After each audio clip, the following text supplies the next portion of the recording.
All right, we're at the Be Quiet suite here at CES 2019, kicking things off right. I'm really excited, actually. We're doing things a little bit differently this year. First of all, they're showing off a brand new case. Sort of brand new. It's the Dark Base 700, but like you've never seen it before, because as you can see, it's in white. And they actually have this case, showing it off here at their suite, but I haven't seen an actual completed system in it. So you can only just sort of get an idea. You kind of have to imagine the rest. So I thought it'd be kind of cool to bring our own suite of hardware and actually do a build inside of this brand new magnificent case for you guys to see what a finished product could potentially look like. So we've got some pretty good hardware in store. I say we just get started, and I'll just sort of talk about what I'm doing and where we're going with this build as we go about it. So you know what, let's prep the motherboard first. You can see we've got an X399 Asus ROG Zenith Extreme, which means we're going Threadripper, baby. We'll be doing an Intel build later this week as well, so I figured I'd switch it up and show AMD some love. Yeah, we're doing a crazy build today. This is the 2970WX, 24 core, 48 thread CPU. No big deal.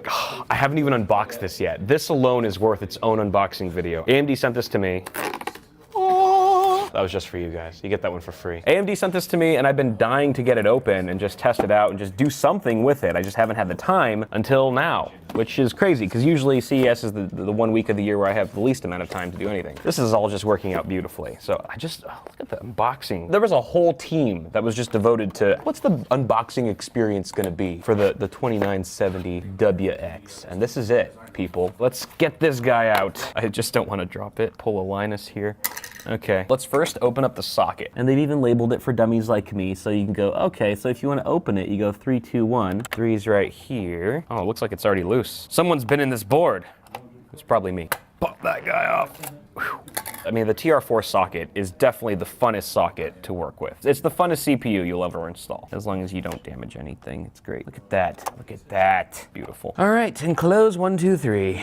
In the reverse order we came. Let's move on to the next step, which is installing our memory. I've really gone out of my way to impress you guys today, because we have not 16, not 32, but 64 gigs of G.Skill Trident Z RGB DDR4 3200 speed RAM. All right, make sure they're facing the right way. Don't want to damage these extremely expensive sticks. In they go. All right, next up, I say CPU cooler, which, hey, we're at like the perfect place to just freeload off of a CPU cooler. This is the Darkrock Pro 4 TR4 version. They made a specific model just for Threadripper. This is already a fantastic cooler from Be Quiet. Now it's got 250 watt plus TDP, which is the same TDP as the 2970WX. Now, there's a bunch of schools of thought for applying thermal paste to Threadripper. I'm gonna ignore all of them and just go straight down the middle here. Mounting screws. So we've got a crossbar here. The longer one goes on bottom, the shorter one on top, and you just screw them down. Screw them down to Chinatown, as Lyle would say.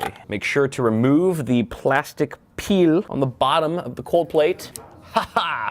I only removed half of it. Make sure that you remove all of it. That could have been really bad if I didn't notice and only half of it went off. Oh, and there's still a little bit here. Letting go is hard for some parts. Now this is a dual tower heatsink. You've got 2 fans as well, but the second fan that goes in the middle between the heat sinks isn't gonna come around until we've mounted it first, because you need to, it's sort of an order of operations here. So I've got the crossbar, another crossbar here that goes right over the cold plate. I love the screwdriver that Be Quiet includes. The handle's a little small, but it's got a magnetic tip and it's long enough to thread these screws down. These are really nice fans too. There's also rubber pads on the heat sinks themselves for reduced noise and vibration. All right, fans in, and then just got to screw in these little beauty caps. It looks like they've also included 4-pin PWM fan splitter for our 4-pin PWM fans. And I love how everything's sleeved in black. CPU cooler installed. Oh, this build is already looking good, and we haven't even mounted it in the case yet. The last thing we want to do here is install the M.2 drive before we actually mount the motherboard inside the chassis. So I've got a 960 Pro here.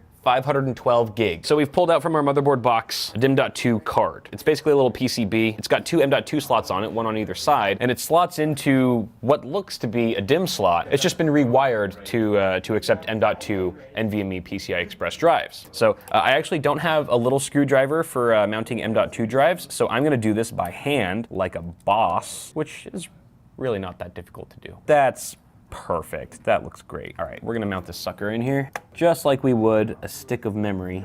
Boom. Our motherboard is fully prepped. So we're gonna go ahead and mount it into the Dark Base 700 White Dish. Beautiful tempered glass side panel. I'm gonna put this aside. So we've got pre-installed standoffs, and we of course have pre-installed IO shield on the Zenith Extreme. So we're gonna mount it in like so. Just make sure to line it up. Now, even though we're mounting an air cooler in here, this can support up to 360 millimeter radiators. So if you're doing liquid cooling, you're good on that as well. Now, if you guys are wondering if there's any technical changes about this white version, there isn't. But they have changed, apart from the white exterior and interior, the actual tempered glass side panel is no longer tinted, which I think is a great call because you can see your parts better. I've never been a huge fan of the tinted look. Just give me glass, unfiltered. It's like, what's the point, you know? What's the point of making something see-through and then tinting it so that it's harder to see through? You still get that option for an inverted motherboard layout, which I think is awesome. I'm actually a huge fan of the inverted look. It also kind of helps, you know, depending on what kind of airflow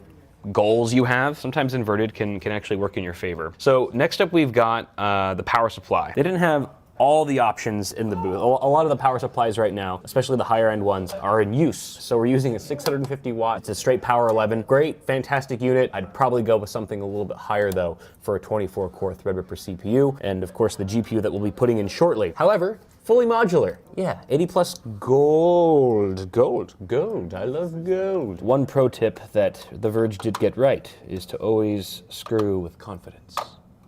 And that looks pretty confident to me. Power supply installed. So we've got these 1, 2, 3, 4, 5 little panels. They actually serve sort of a dual purpose. You could remove them completely and actually put in one of the trays, one of these trays, 3.5-inch mounts. So mechanical drives, whatever, you can put 5 of them here. You can also mount 2 more 3.5-inch drives underneath the power supply basement. So that's an option, or you can actually pop them out slightly to make room for passing cables through. And that's actually what we're gonna do because we've got our 24 pin here. There we go. Also, you guys probably noticed that there are cable routing grommets, rubber grommets behind the board, but this is an EATX board, which this case obviously supports. If you had a smaller board, you'd obviously be able to use those cable grommets as well. So this isn't the only cable routing option. We're just using it because we have a bigger board. 8-pin EPS coming through. They just have a full-blown slot for freely routing cables through. It's a very wide slot that spans the entire width of the case pretty much, so it makes it really easy to route cables. Oh, I forgot that our 8-pin's actually way over there to the right. Now, because this is Threadripper and we're dealing with such a high core count, we should actually be putting 2 of these cables in here. So we need another 8-pin EPS cable, which I don't know if our straight power 650 will have one of those because it's really not designed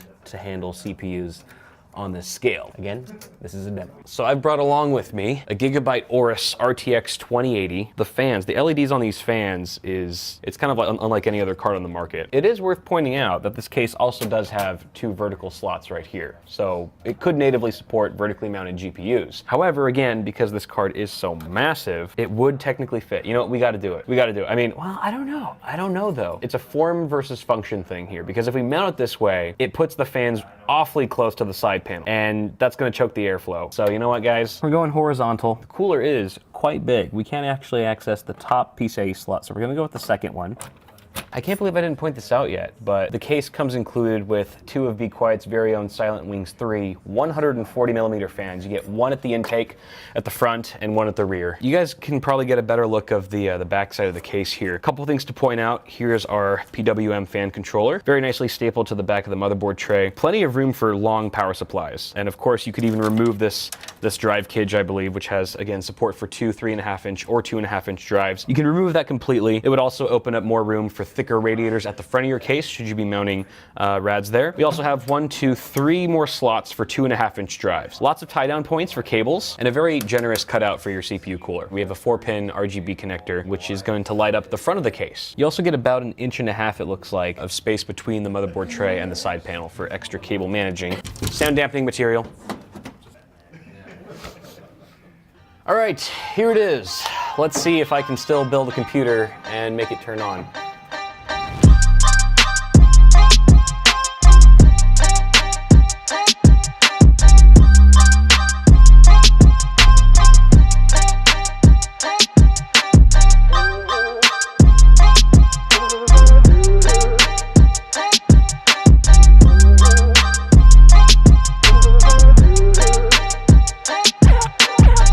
beautiful.